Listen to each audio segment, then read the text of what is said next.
today, I'll just hold this. We talked about shift, and you've talked about changes in policies and planning and the technical engineering and analysis. And many of you, some of you, have either taught someone to drive a standard or drive one yourself. And you understand when you're in those steps, you talk about the process, you inform them, and then when you're driving, there's some intentional moves and decisions that you make, and you move through at a gradation. So you're coming through, and there's a feel, and there's a technique to that. But I want to say when we're in that mode, we're in that shift, we can go from that low to the high. We could even shift in reverse. And sometimes we need to do that. I would say we kind of did that a little bit with Stephen's work, his exercise today. That was a good shift down, not a shift in reverse, but a shift down to kind of go, I need more information. And so as we've learned all these things today, I want us to think about that don't think we're all out there at the top, that we are moving back and forth across the information according to the people that we're in, and we need to keep shifting.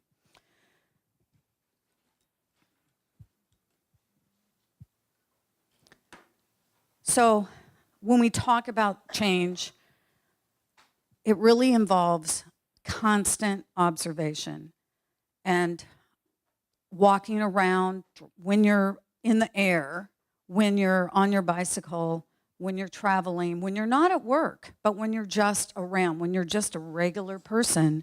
Look at what's happening, look at the construction, look at the methods, the controls, the number of people on the site, who's building what's happening in other cities. Read the newspapers in the towns that you visit, because you'll start to get a feel, the beat. You'll start to understand what changes are occurring.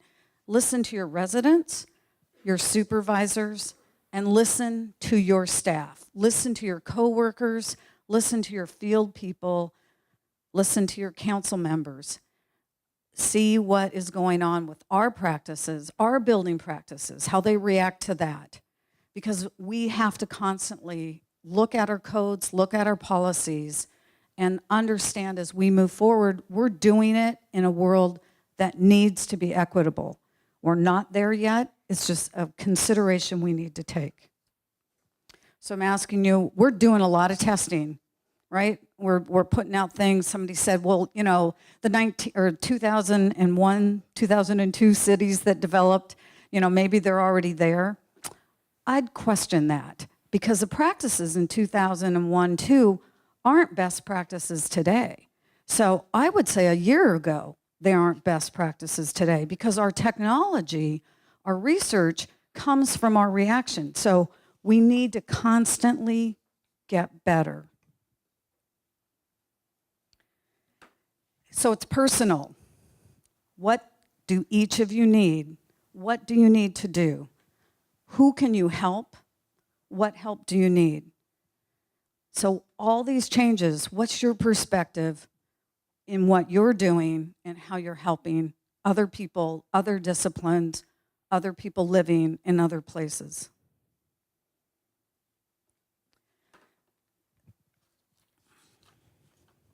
So we're together on this. We're in kind of a room of speaking a bit to the choir. And everybody knows when you go out, my favorite story is my daughter married a Texan. And I'm down there, and everyone's oil and gas. I've got to say that really quick. I didn't even know that was a one word, oil and gas, oil and gas. What do you do? And I talked about low impact development, pedestrian issues, and they were like, we don't need none of that here. But we're together. Look what happened in Houston. Look what's happening in the Southeast. This is not us. We need to be out there. We need to be talking across all of our worlds, because we do change. We do make changes. Remember, how long ago did you have a compost container at the top of your sink? Were you recycling when you were 5 years old? You know, we make changes. We're coming along on urban forestry. I'm sorry, it's one of my favorite ones, so I have to always include it. We didn't do tree protection Even 10 years ago, even 5 years ago, this wasn't happening. It's happening. Neighbors are demanding it. The calls are coming in. So every time as we're going through, we're making these decisions together, and we can make actions, and we can lead, and we can follow, and both are fine as long as we're moving to change.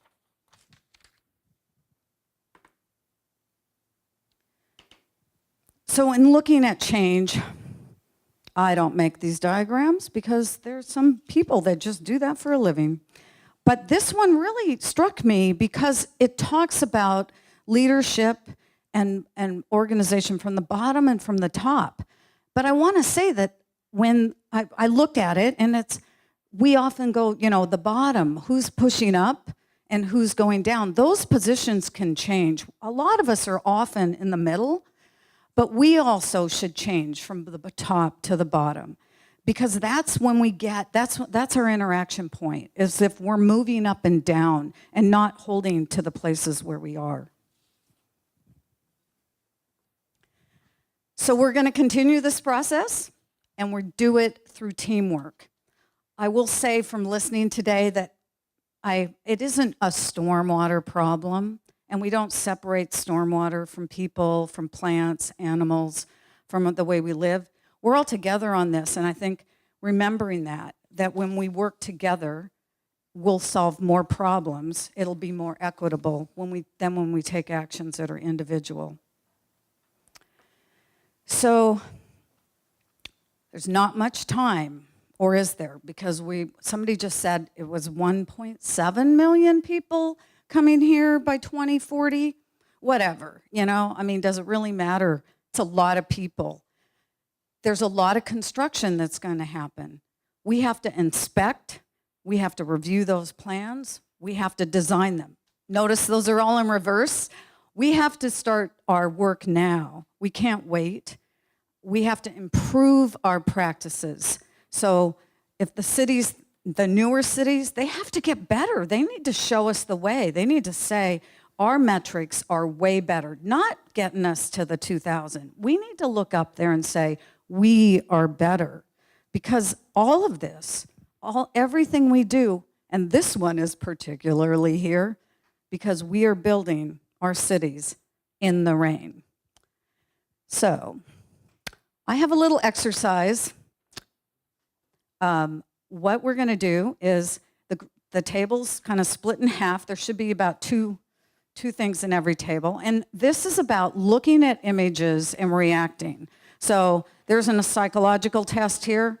What we want to do is somebody write down on the stickies, and we just want you to see the change. So every packet has images that flip from change, that show change. And these are mostly in the built environment, mostly in the streets. But I want you to just what emotion, what reaction, was it a policy change? Is it a good change? How do you think the people felt? Just put some words down on paper. Did it cause frustration? Did it change policy? Did it change activity level?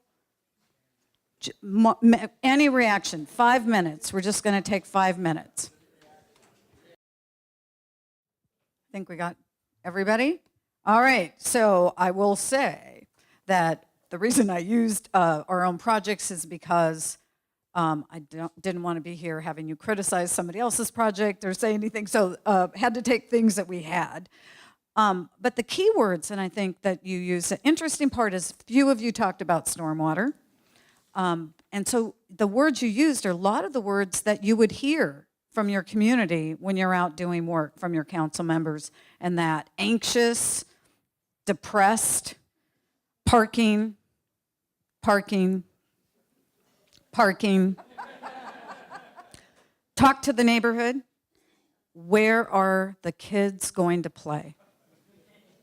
Irritation. Awesome. Maintenance. Who's maintaining? Maintenance. Maintenance. Maintenance. Maintenance. Mixed emotions. Cautiously optimistic. Uncertain. Friendliness. Hope. life, so much the same. It may be old, but it's authentic. Plants are good. And then busted, not maintained, but charming, intentionally cared for, little impact, people are visitors.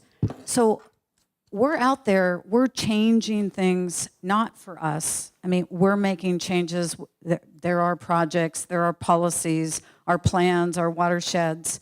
We need to remember we are all people and we're working with people. So when you leave here today, remember that the bottom line is, as we shift and change, we have to change within ourselves, and we have to accept that other people may take a while to make that change. Thank you.